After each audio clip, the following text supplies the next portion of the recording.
Shore in California. You talked for a minute about the tragedy with the BP blowout in the Gulf of Mexico. Being from Texas, let's talk a little bit about the Gulf of Mexico, if you wouldn't mind. The U.S. oil companies aren't the only ones drilling in the Gulf of Mexico, are they?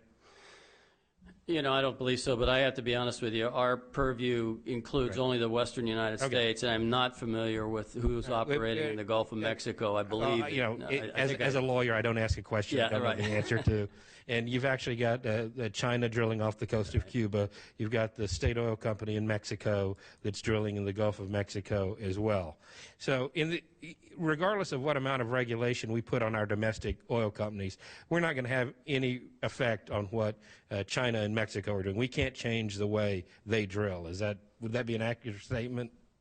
I think that's correct, sir. I mean, I think the chairman mentioned too that, you know, while we are seeing the prices at these very high levels apparently related to the unrest in the Middle East, the longer-term picture is not just, you know, these other emerging economies are very actively and aggressively out in the world market looking for new production opportunities. They're buying a tremendous amount of oil, and it's creating upward pressure. Do you think a better regulatory scheme or better way for the taxpayers to spend their money rather than making it more difficult for y'all to drill in the Gulf and compete and make, you know, permitting and all these regulations might be to invest a little bit of time and money in some response training and technology, so in the event something happened in a well owned by or operated by another country,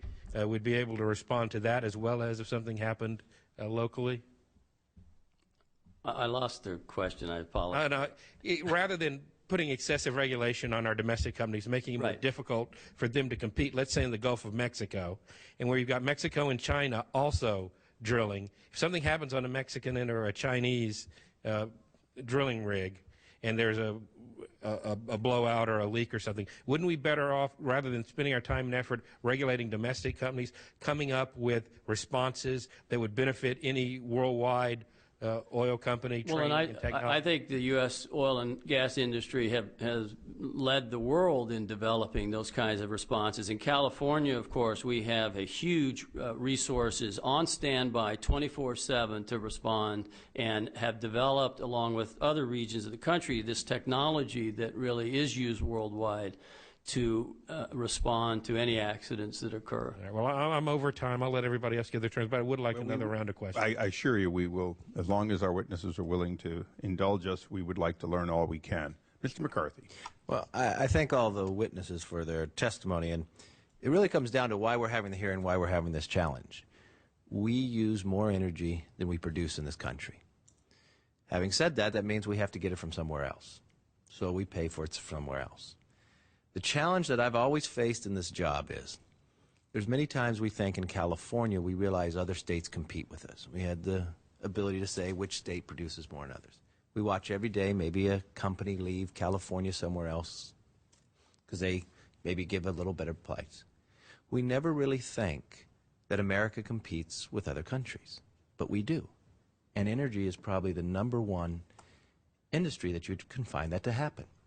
If we make it harder here, we will still buy it somewhere else. Now, this country has faced a lot of challenges. And normally when we face a challenge, we meet a goal and we go forward. We've done that in World War II. We achieved our goal. When we found it that Russia went to space first, we made a goal for us that in a decade we were going to go to the moon. And we faced our attention on that. For too long in energy, we only face our attention when the problem gets too big.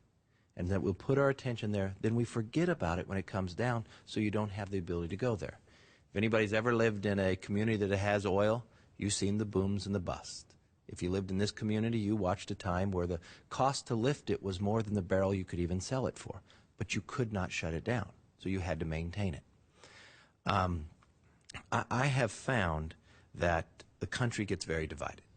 Now, a time that we all get united is usually during the Olympics. Why? Because we cheer for our country. We never ask them whether they're Republican or Democrat.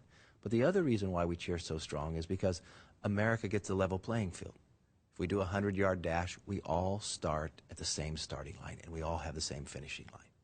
So we've got to think from that mindset, too. When we make stuff more difficult here, someone else can still be drilling someplace else, but have different protections on the coast than we would have.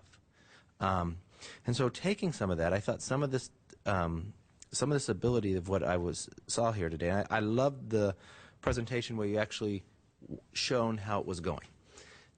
Now, technology has changed, and probably the best analogy I've heard from somebody, if you think of a bathtub and you fill it with water, picture that underground, that's a natural resource. Our old way of doing it was putting a lot of straws into the bathtub and trying to get that water out. Horizontal is fundamentally different. Now we get to just go to the drain and use one. So that's one over the land, and that's one ability to bring it up in a different capacity, and it's environmentally safer. When oil was first discovered in Kern County, it was out in Taft, it was a lake. There's pictures of people in a boat, not of water, but of oil. It's a fundamental different place of where we have it now and how our protections. But I want to take that technology a little further, and I want to follow up with Mr. Whitsitt. When you do the fracking, you had shown in your graph, because there has been some people bring up the issue about the water table and the protection. If you can walk me through that one more time to show where fracking goes and where the water table is and what protections we have in using the technology. Great question, Congressman. Water tables or the aquifers that are drinkable are essentially shallow and with very few exceptions, as I indicated, a few hundred feet below the surface. The states require, and we with our practices implement, a very strict regimen of sealing off those water sources at the surface or close to the surface with multiple layers of steel and cement. And then the frac job is done through those layers that seal off the water. And when you normally do the fracking, how further down is that from the water table itself? Thousands of feet in most cases. Certainly 15,000 feet is not uncommon. We at Devon are doing 8 to 10 to 12,000 feet, and so you're well below, far below the water sources. In Canada, I will mention too, and this goes to other things we're doing to try to protect both water quality and quantity and quality. We actually, in our heavy oil operations in Canada, have found ways to use non-potable water. So we use no fresh water to generate steam. And we're trying to find areas where we can do things like that all the time, because we are very much in tune with concerns that are very legitimate, particularly in the West, about water issues. We also try recycling where we can. We do it where we can. And we also blend water, so we use flowback water to put in the next job if we're able to do that. And we're making progress on that technology all the time as well. Now, we all know that one form of energy is not going to get us out. We also know that as advancements goes, we will have renewables that have great potential for the future, but we need that bridge. The challenge that we have is that we have to have a policy that allows us, with the ebbs and flows of the cost, to actually bring the cost down, because our economy, 70% of it is based on consumption. With the price of oil rising so rapidly, what happens is people are still paying that cost to the business, and they're taking the consumption out of the economy, so our economy drops. But that price still goes someplace else, and it goes out to another economy. So, Rock, you brought up inside talking about the taxes, that they are very similar in the same taxes based upon any other business. I wish if you could explain that a little further. Well, there's been a lot of discussion about whether or not oil companies receive subsidies, and I was trying to make the distinction between a subsidy and a tax treatment.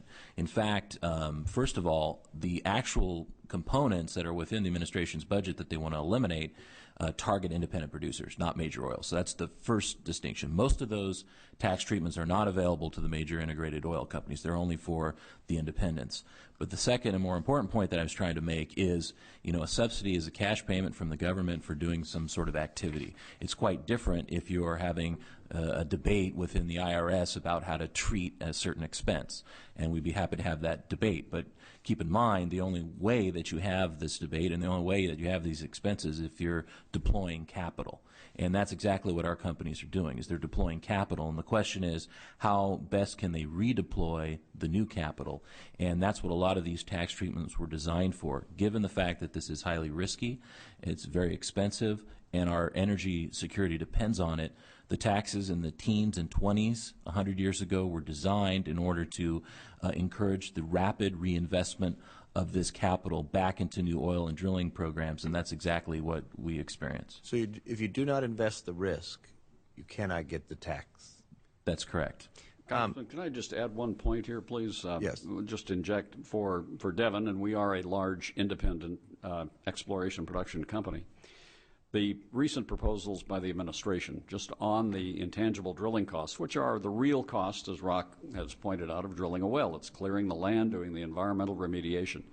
If those proposals were put in place, it would cost Devon about $1 billion in the first year, and that would equate to our complete drilling program in the Barnett Shale that I mentioned was where the shale revolution really started, and it's the most prolific area in the country.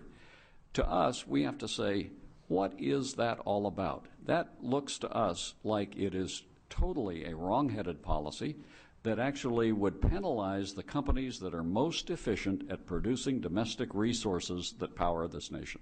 I want to go to Assemblywoman Grove because she has witnessed one in kind of all your presentations, from the redundancy of regulation, not just with oil, with renewables, trying to find from wind and solar out in the East Kern, but from our own personal in a business, finding out because of what California does, where you're setting a business in another state. But I wonder if you could touch on, one, the redundancy, what you are viewing outside in the district as well, for our ability to produce more energy in America. Thank you. If all due respect, I'd like to address just one thing prior to, we talked about taxes or a tax that you guys were just addressing. Industry, meaning the oil industry, pays an average of 41.4% of tax. And if California liberal politicians have their way, what we're fighting up in that building right now, and they get a 12.5% oil severance tax, it'll increase the industry's tax to 53.9%. Now, to give that number some perspective, if you take Apple in 2010, they paid 28% of its revenue or profit to the government, Apple did, while it generated more profits than Chevron. So in perspective, industry is being punished on a tax base and than other employment agents or industries. And if you go back to, Mr. Chair, you had a question earlier about the average product's a good and profit, and those of us that have been in business know that, somebody could say, well, you run a $25 million a year corporation, but after you pay payroll taxes, workers' comp, liability insurance, and you go down to the net profit, it's around $100,000, not in the millions. So if you take Apple, for instance, again in a comparison, the average products sold are about 25% above the cost of materials and production for marketing and sales. And then if you use that for the same in comparison to with Exxon's profit margins in comparison were about 8.7%, and that's hardly the windfall that people are proclaiming. If you take the oil industry as a whole, they have 11.5% basic on profits and making that 45th most profitable industry of the year. That is hardly close to the top 10. So just to clarify those two things. And then back to your question, Mr. McCarthy, I'm sorry. From a business standpoint, being a third, sometimes fourth tier contractor for the oil industry, the job multiplier that we have, and I ran on jobs, we have 2.5 million people unemployed in the state of California, which affects our federal revenue as well. And when I ran on jobs, and you look at what industry can place in these jobs, you talk about the job multiplier. A lot of the individuals in this testimony have referenced the oil industry jobs. And I'm going to name a few local companies. If you take one oil field job and a platform, you have engineers, and you have site engineers, you have chemical engineers, you have mechanical engineers, you have people that are a job multiplier is what I call them. If you build a site, you have an excavation crew, a site crew, a gravel crew. The gravel is produced someplace, mainly in one of the facilities that we have either on the Grapevine or in Mojave. You have trucking companies that transport that gravel to the site. You have everything from all those companies that are supported by oil or big oil, small oil, independent oil. These are small businesses that thrive on this industry. You have people that supply more paper and pencils and product, like from Stinson's or O'Leary's. You got simple things like Mona at Speedway Market, where 90% of the people that go to work in the oil field stop and purchase stuff from her for their daily consumption of food and breakfast. So when you look at the small business that thrives on this industry, the jobs that are created and not created from private business because of the limitations with permit delays through the Division of Oil and Gas, or I've seen projects delayed out in the oil industry where a blunt-nosed leopard lizard is on site and they caution tape it off and everybody sits around and waits for this lizard to leave. You talk about, Mr. Layton talked about a description of a job that's being delayed, where the activity of this blunt-nosed lizard is in certain times of the year, so you just have to stop working until this lizard finds its way to another location or goes into some type of hibernation. Those things don't make any sense when it comes to job creation. The oil industry and job creators are very conscious of things that need to be done to protect our environment and our land. But California and Department of Fish and Game and federal EPA is way overreaching and have become completely unreasonable to the hindrance or full-out assault against private sector job creation. Assemblywoman, if I could follow up on that. Is there really any difference, in your estimation, between the crazy or the excesses you're describing in oil and the same excesses that are occurring that are delaying green energy rollout? Because this is also an area of the state that has the potential to provide an awful lot of solar and other energy. Don't you find the same thing to be true, that the same self-inflicted wounds are hurting our ability to reach any reasonable goal of renewables? It's exactly true, and it's not only in renewable and energy. You take in East Kern, which I represent as well, there was a solar plant that wanted to put a solar facility in the Mojave Desert where the sun is, and it was not able to do that because of a Mojave ground squirrel. You look at industry, just private business industry across from development. I have a developer in Taft who's had a certain piece of property who cannot develop that property and provide affordable housing in Taft, where we have a large oil production area, because of squirrels that live on that property. And he has to tag them and put a little antenna on them and transfer them to, double the amount of property. It's so the environment. We saw all that on Animal Planet. It was very impressive, the tracking. Welcome Just to not California. very productive for mankind, I guess. In this. It is not, and not productive for job creation in our state and in our nation. I recently had the opportunity to go to Texas, and it was very interesting. And see the governor, I understand. I did. I got to meet Governor Perry, and what was interesting is that we talked to the Department of Railroad oversees their permit process in Texas for some. I'm not really sure about that because the railroad and the permit process. And keeping the same environmental protections, protecting our land, and being conscious of our planet.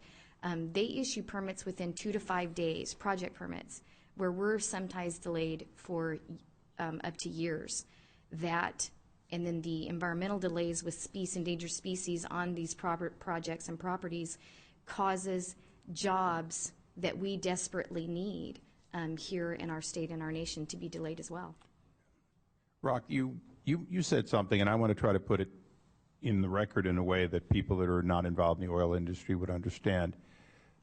I came from the electronics industry. We watched the government come up with this interesting one that our patents, if we had a patent and we went through and we paid the legal fees, we had to amortize the patent over the life of the patent, all the costs we paid to the lawyers. So you pay the lawyers today, you finally get your patent. And by the way, if they turned down the patent, you could write it off. But if you actually had something worthwhile, so you got it, you had to amortize all. Then if you had to sue somebody to defend your patent, you had to put all of that into, if you will, a long-term depreciation schedule, because the government wanted your profits today, even if you had spent them in trying to create profits for the future.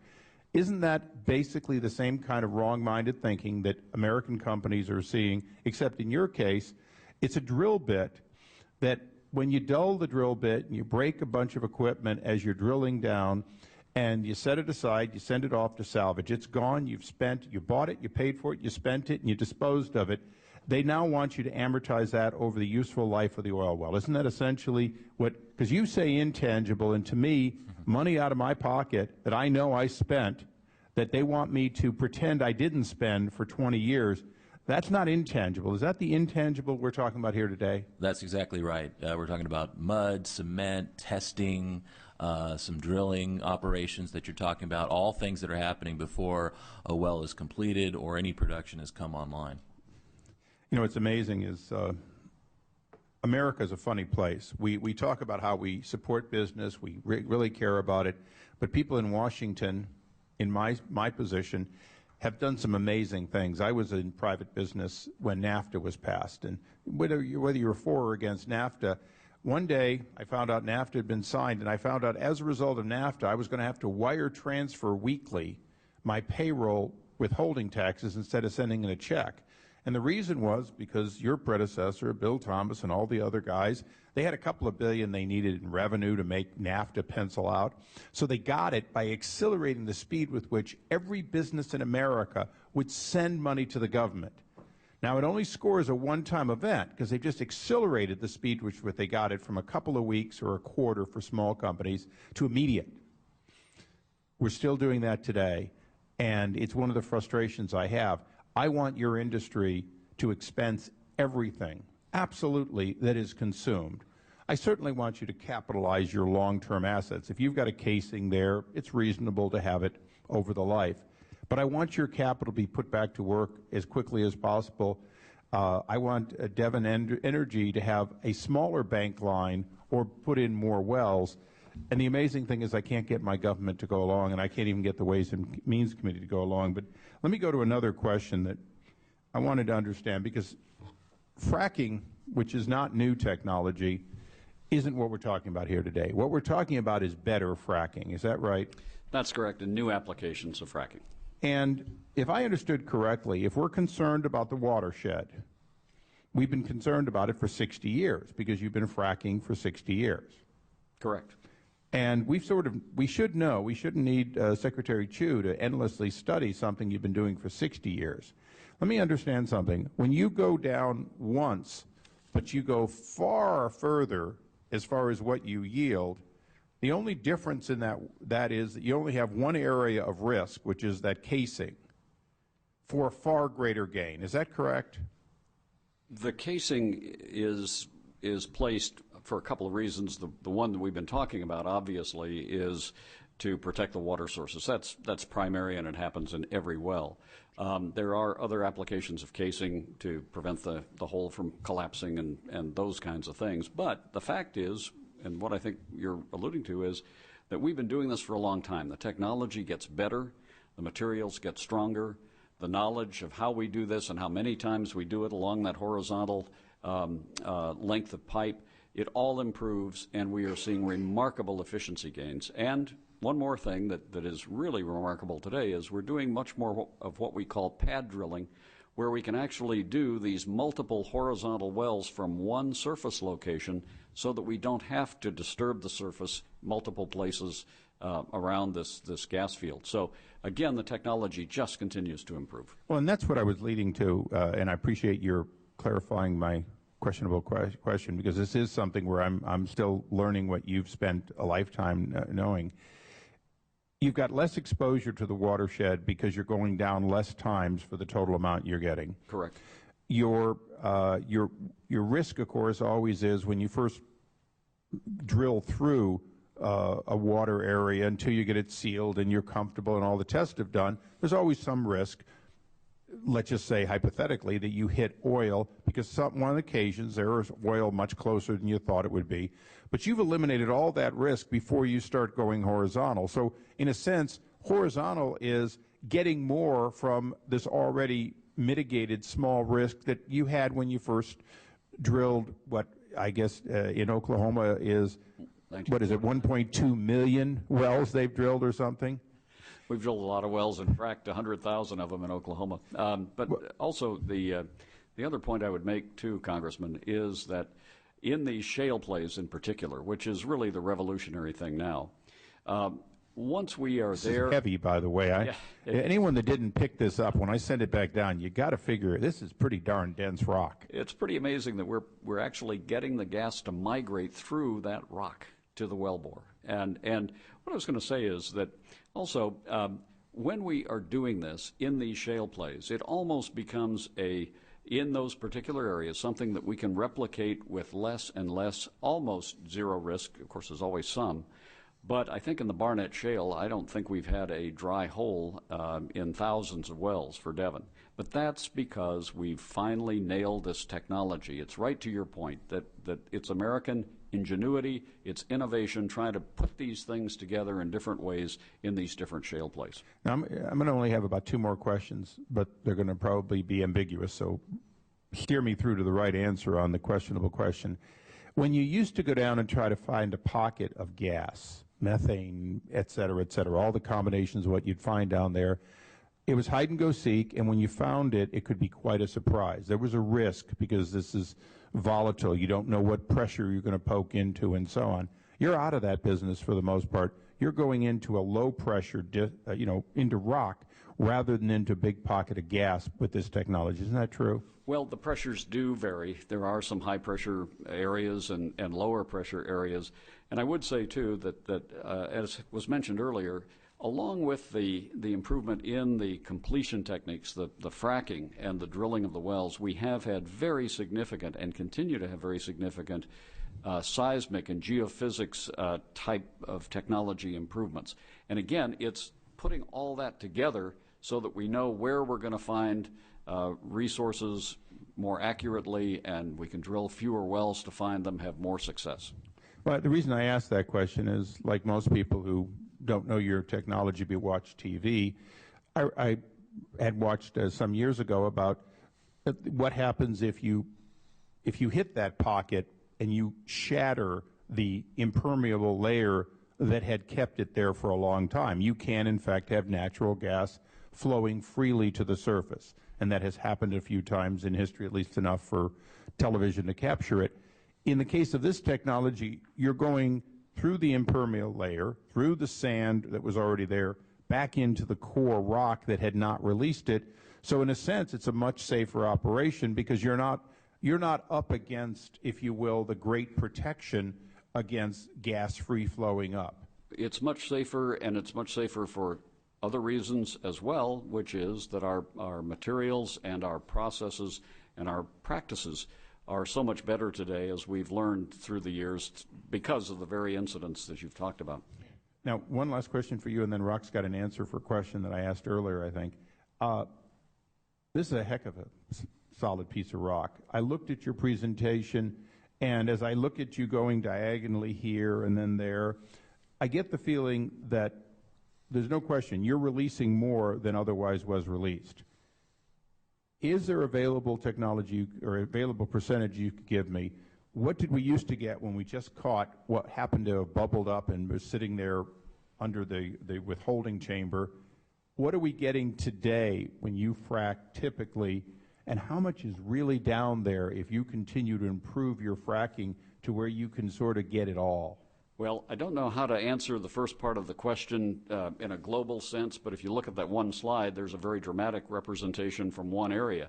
But I will say that the Potential Gas Committee, and these are the resource estimators that are the experts in this country and really known worldwide, they've just come out with yet another estimate of more natural gas that's recoverable in this country, something on the order of probably in North America 2,500 trillion cubic feet, and we use 20 trillion or so a year now. So you can see it's well more than 100 years. It continues to grow with technology, and that's got to be exciting for the country. Well, certainly for those of us who heard that we were going to get our last drop of oil or our last drop of gas, and we were going to need renewables already because it was all going to be gone, to find out that there's plenty more.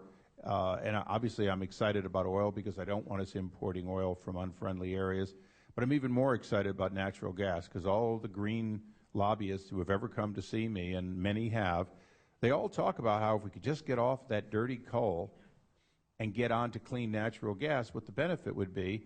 Thank you for what your company is doing to take us from X carbon per BTU to a fraction of what it would be if we go from coal to natural gas. And Rock, you get the last answer to that question. Well, I just wanted to mention another application of the directional drilling, and that is offshore California. Offshore production is a very emotional issue on the West Coast, but I wanted people to be cognizant of the fact that you can utilize this technology offshore California